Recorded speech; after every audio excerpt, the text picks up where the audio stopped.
Episode 8, called Lord of the Tides, is apparently the longest of the season. It's centered around a sudden succession crisis within House Velaryon, with details nearly identical to the succession crisis looming over the Iron Throne nearly all season long. It's been 6 years since the last episode, and fighting has resumed in the Stepstones as the Triarchy's strength ascends again.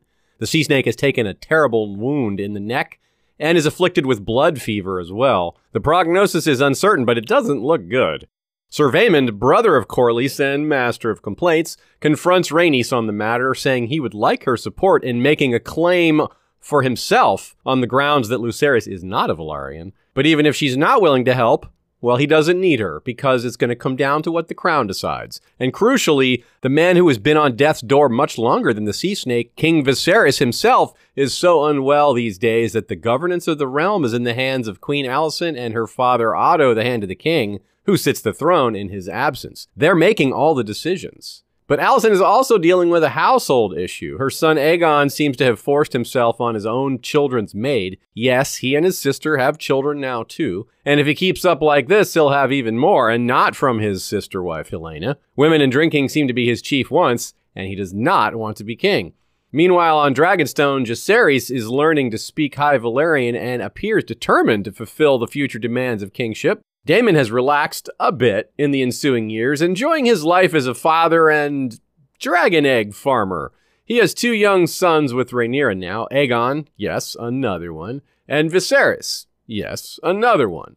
Rhaenyra is pregnant again as well, but just when he thinks he's out, they pull him back in.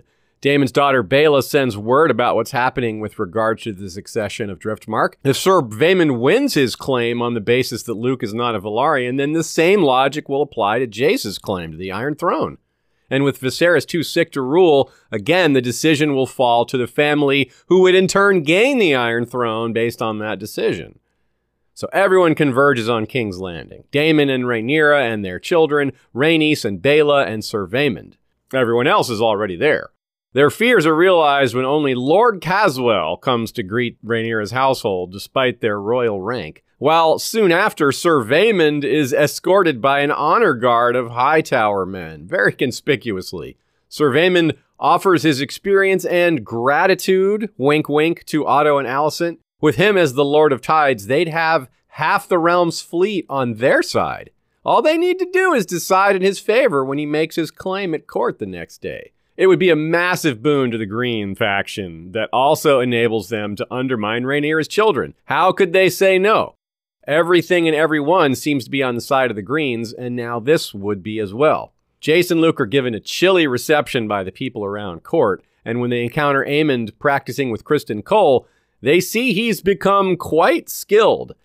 Alicent's also changed the decor, taken control of the household, except for Talia, a servant we've been seeing at the Red Keep for years now. We wondered why they gave her a name. She apparently sells information to Lady Mysaria, so there was a good reason, and we're left to wonder how long that has been going on. And we wonder if she's working with Otto again, and/or anyone else. Rhaenyra and Daemon, as the king's family, are able to visit him personally, despite how sick he is. They show him his... well, they're his daughter's children, so they're his grandkids, but they're also his brother's children, so they're his nephews. Anyway, Daemon realizes they're giving Viserys milk of the poppy and suspects they're giving him even more than he needs in order to maintain control over the decision-making powers of the realm. We're treated to a lovely jaunt through what we can assume is the king's daily routine, where an entire team of maesters treat his terrifying symptoms. Remember when he said Emma's death was a wound that would never heal? Well... but he deviates from the pattern and says no drugs today. He wants his wits about him while his entire family is gathered, and wants to have a group dinner as well. Rhaenyra meets with Rhaenys at the Heart Tree, swearing she didn't order Laenor's death and wasn't complicit in it. Both technically true, unlike the last time she swore in front of the Heart Tree.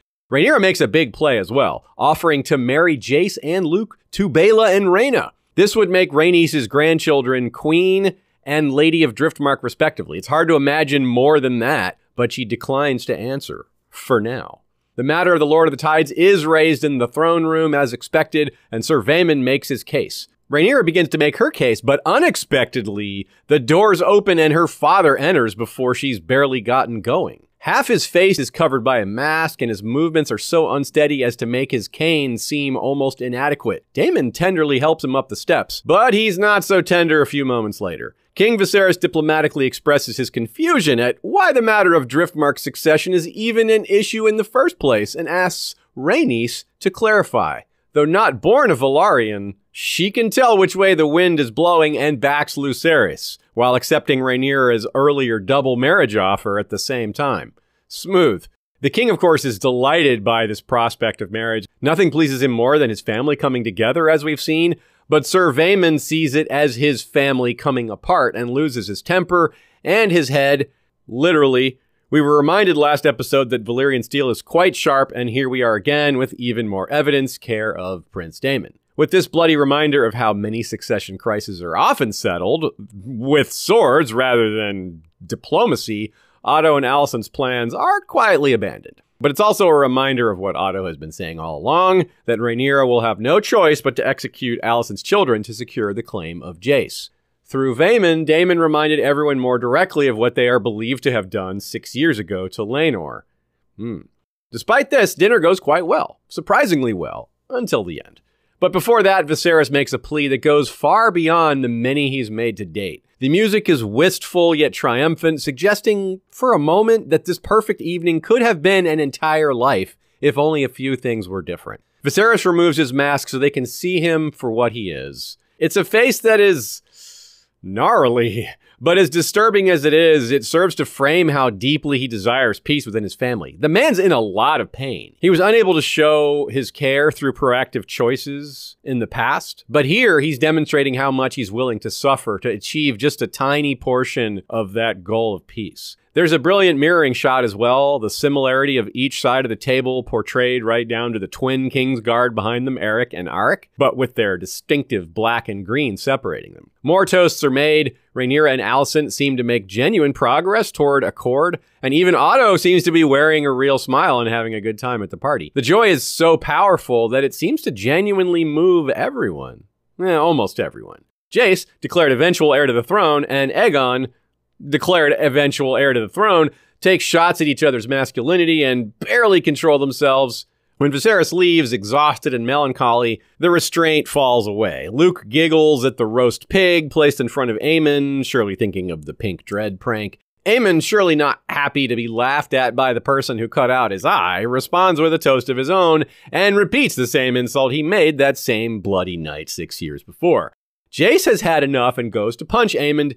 It lands, but Aemond is barely fazed. He laughs as if to suggest his nephew is weak. Meanwhile, Aegon slams nephew Luke into the table, but Daemon's presence stops the violence from going any further.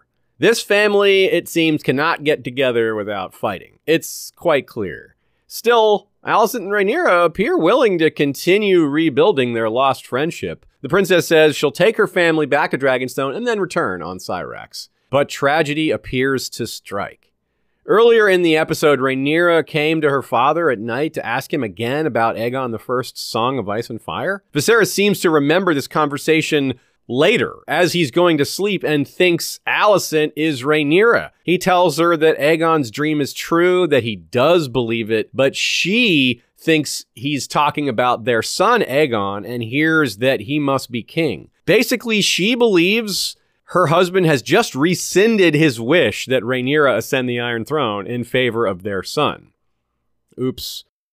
As King Viserys slips into darkness, perhaps for the last time, we're struck by how tragic this ending is for him. His last gasp was a seemingly successful, if fragile, bridge built between the two branches of his family that have been constantly on the brink of violence.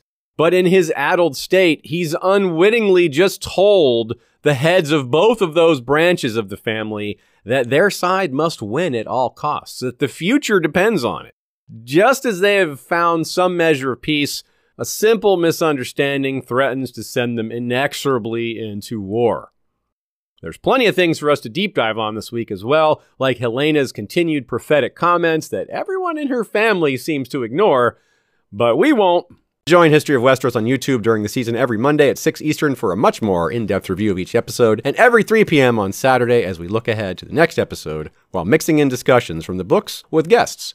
If you can't make the live streams, you can watch or listen to the replays anytime afterwards. They'll also be available wherever you consume podcasts. Alongside our House of the Dragon coverage, you'll find that over the last 10 years, we've created hundreds of other episodes about A Song of Ice and Fire, Fire and Blood, Dunk and Egg, and everything else Westeros, Essos, and beyond, past, present, and future.